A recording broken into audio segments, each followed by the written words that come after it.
올해 주식시장이 마무리됐습니다. 2024년 코스피는 2,400마저 지키지 못했습니다. 아듀 2024, 매년 이맘때면 다사다난했다는 말로 한 해를 갈무리하곤 하지만 정말 올해처럼 일도 많고 탈도 많은 해가 언제 있었나 싶습니다. 시련 끝에 희망이 온다고 하는데 상처가 깊은 우리 시장, 내년에는 회복할 수 있을까요? 시장은 마감됐지만 어제장까지 다시 정리하면서 2025년을 준비하시죠.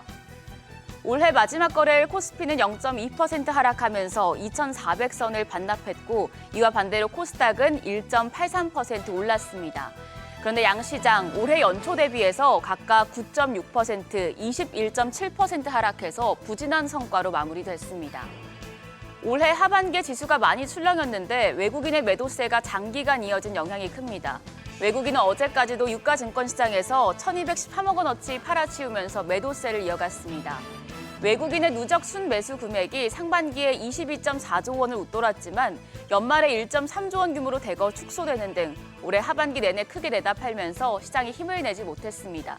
그나마 외국인이 팔 때 연기금 중심의 기관이 지수를 받쳐주는 패턴이 여러 번 이어졌었는데요. 어제도 기관은 557억 원 순매수 기록했습니다.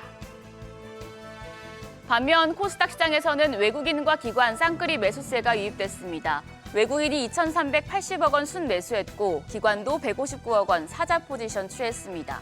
2차 전지와 제약 등 코스닥 대형주에 대한 낙폭 과대 인식에 따른 것으로 풀이됩니다. 2024년 마지막 거래일 승자는 헬스케어 섹터였습니다. 시총 상위 제약 바이오 대형주들이 그나마 시장을 끌어줬는데요. 유가증권 시장에서는 삼성 바이오로직스가 1.61%, 셀트리온이 4% 가까운 상승세에 시연했습니다. 반면 삼성전자와 SK하이닉스는 동반 하락 마감했는데 올해 삼성전자, 오만전자까지 흔들리면서 굉장히 힘든 한 해를 보냈죠. 내년 초에 4분기 잠정 실적이 고비가 되겠습니다. 최근 삼성전자 실적 추정치가 계속 하향 중인데 이 지점에서 주가가 저평가로 인식되며 반등할지 아니면 추가 하향할지 지켜보셔야겠습니다. 어제는 코스닥 시총 상위 종목들이 대체로 좋았습니다. 여기서도 알테오젠과 HLB, 리가캠바이오, 삼천당제약 등이 모두 상승부를 켰는데요.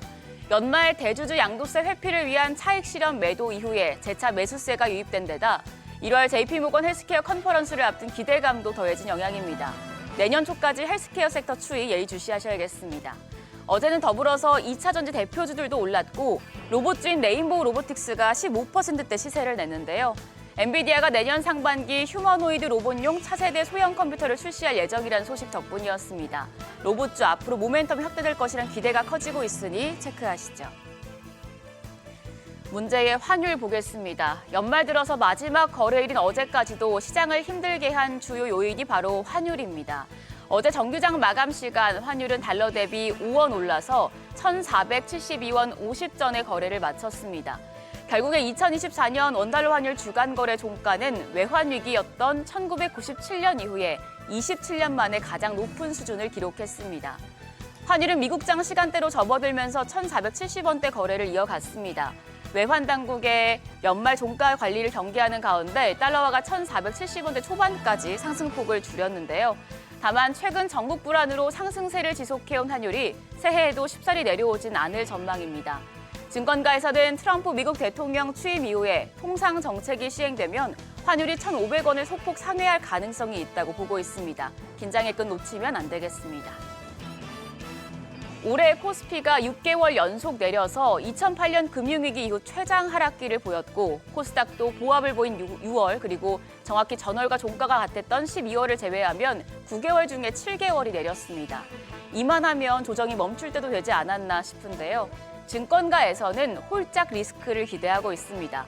보통 홀수인 해에 국내 증시가 강세를 보이고 짝수인 해에는 약세를 보이니 홀수인 내년에 상승장이 열릴 수 있다는 겁니다.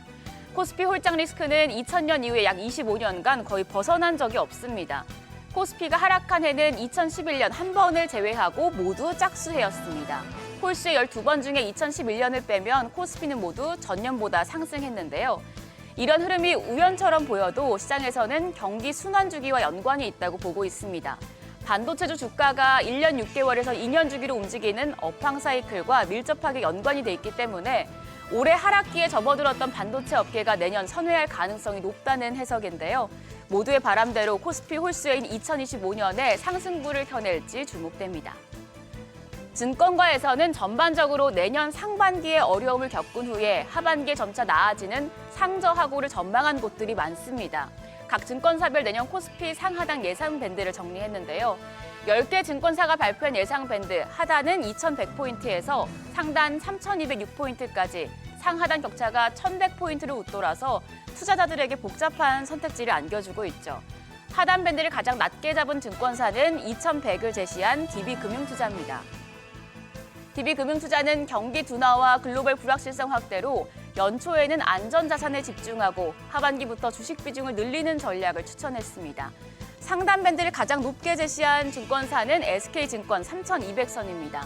SK증권도 거시경제 변동성이 크면 연 저점과 연고점 간 큰 차이가 있을 수 있다고 경고했습니다.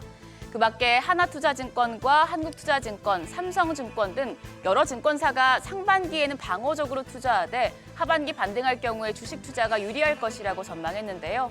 증권사가 제시하는 코스피 예상 밴드와 추천 전략 참고 자료로 활용하시길 바랍니다.